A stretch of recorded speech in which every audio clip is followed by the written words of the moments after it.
the real story of Thanksgiving.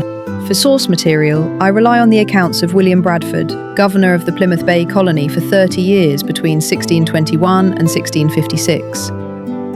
The Pilgrims' first winters, after they landed at Plymouth Rock in 1620 and established the Plymouth Bay Colony, were harsh. The weather and crop yields were poor. Half the Pilgrims died or returned to England in the first year. Those who remained went hungry. In spite of their deep religious convictions, the Pilgrims took to stealing from one another. One of the traditions the Pilgrims had brought with them from England was a practice known as farming in common. Everything they produced was put into a common pool. The harvest was rationed according to need.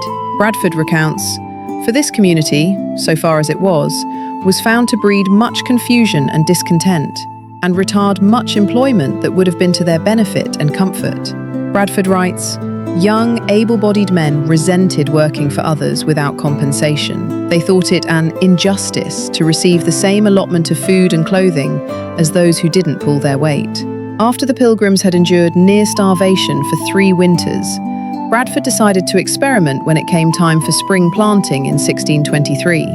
He set aside a plot of land for each family, that they should set corn every man for his own particular, and in that regard, trust to themselves. The results were nothing short of miraculous. Bradford writes, "This had very good success, for it made all hands very industrious, so as much more corn was planted than otherwise would have been by any means the Gov'r or any other could use, and saved him a great deal of trouble, and gave far better content." Pilgrims produced and enjoyed a bountiful harvest in the fall of 1623, and set aside a day of thanksgiving to thank God for their good fortune. "Any general want or famine hath not been since to this day," Bradford writes in an entry from 1647, the last year covered by his history. We now know the Pilgrims' good fortune had nothing to do with luck. In 1623, they were responding to the same incentives that, almost 4 centuries later, are recognized as necessary for a free, productive, and prosperous society.